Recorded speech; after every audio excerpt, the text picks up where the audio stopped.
Baik, selamat malam. Jumpa lagi dengan channel Dr. Candlestick.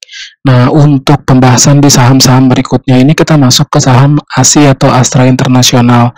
Sebelum saya melanjutkan bahwa saya mempunyai keinginan untuk menyampaikan atau menginformasikan semua kondisi trading plan chart untuk semua emiten yang mungkin saya butuh waktu sekitar kurang lebih 2 bulan untuk menyelesaikan semuanya ya. Jadi butuh support teman-teman. Jika memang bermanfaat video saya, bisa di like video saya atau di subscribe.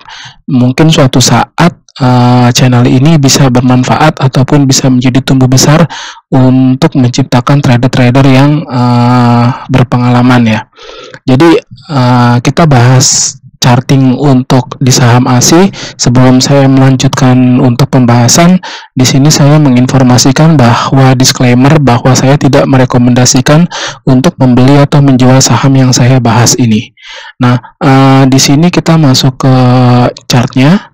Nah, kalau kita lihat di sini dari sejak tahun Desember 2022, ASI ini sudah pernah mencapai di posisi puncaknya itu di 7.600, kemudian turun lagi ke 5.800, kemudian naik ke 7.200, lalu kemudian turun pada posisi 5.200, dan sekarang ASI sudah mulai mencoba untuk merangkak naik kembali di angka 6.875, di mana supportnya di 6.400 itu kuat.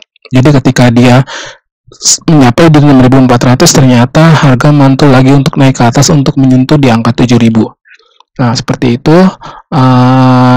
Kemungkinan dia akan menguji resistennya di angka 7.000 ya, di angka 7.000 atau 7.200. Nah, lalu di mana posisi yang tepat untuk ASI ini proses buy ya, bisa dilihat di titik-titik ini ya. Jika memang teman-teman merasa yakin bahwa kinerja ASI ini semakin membaik dengan potensi manajemen atau keuntungan ASI semakin meningkat, maka bisa saja ASI ini akan kembali ke titik jayanya, di mana titik jayanya ASI itu berada di angka 9.000. Atau yang pertama pasti dia akan terlebih dahulu menembus di angka 7.500.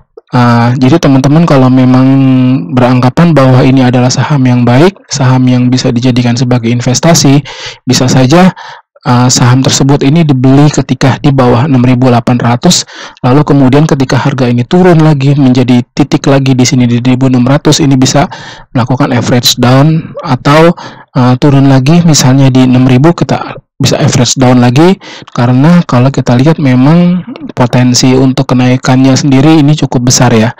Nah, jadi teman-teman di sini tinggal mengatur manajemen uangnya. Jadi mungkin untuk membelinya itu tidak perlu keseluruhan dana yang disiapkan, akan tetapi bisa bertahap seperti itu. Jadi di sini pun kita bisa dibilang bahwa trading itu harus mempunyai seni ya, bukan sebagai suatu hal yang dijadikan sebagai taruhan. Semua uang ditaruh di satu tempat atau ditaruh di satu titik harga, lalu kemudian ketika turun kita akan melakukan cut loss, ataupun terkadang logika kita menjadi tidak baik karena kerugian yang kita lihat setiap hari seperti itu. Nah, jadi memang ada titik-titik tertentu di mana suatu saham itu nanti sudah mencapai posisi yang tinggi, kemudian dia akan kembali koreksi ke bawah untuk mencari support yang baru, lalu kemudian dia akan kalau memang kinerjanya bagus, dia akan kembali naik ke atas seperti itu. Nah, di sini adalah titik-titik untuk area-area akumulasi dari saham ASI. Nah, kalau kita lihat di sini berdasarkan laporan keuangan untuk ASI sendiri itu dari fundamentalnya, pendapatannya dari tahun ke tahun selalu naik ya. Jadi dari tahun 2022 ke 2023 juga naik, pendapatan ASI juga naik, kemudian laba bersihnya sedikit turun dibandingkan dengan 2022. Jadi di sini laba ASI sedikit turun dari tahun 2022. Apakah ini dijadikan momen untuk para investor besar untuk menurunkan harga lalu beli di harga murah, atau seperti apa? Kita harus jeli melihat analisa ataupun candle-candle yang terjadi.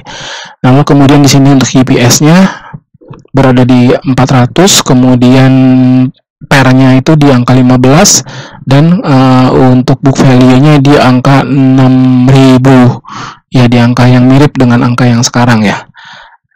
Nah, kalau kita lihat untuk kita belajar dari chartingnya, memang kondisi yang sekarang ini adalah kondisi di mana ASI ini sudah direkomendasikan untuk buy oleh chart di mana MA5 ini berpotongan dengan MA27. Akan tetapi kita lihat di sini tahanannya lumayan cukup besar. Di sini ditahan, bisa jadi saja dia akan kembali koreksi lagi ke bawah. Seperti itu.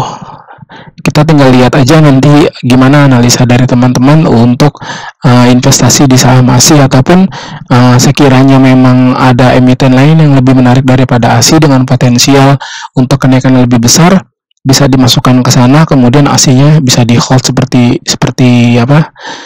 saham-saham yang lainnya, seperti kayak Telkom ataupun seperti kayak saham TPIA. Nah, itu semua kita hold dulu karena kita melihat bahwa harga sudah cukup tinggi, lalu kemudian dia memasuki ke fase downtrend.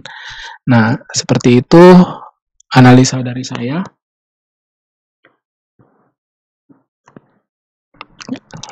Tidak semuanya harus melihat segala sesuatu peluang itu ataupun opportunity. Kalau misalnya kalian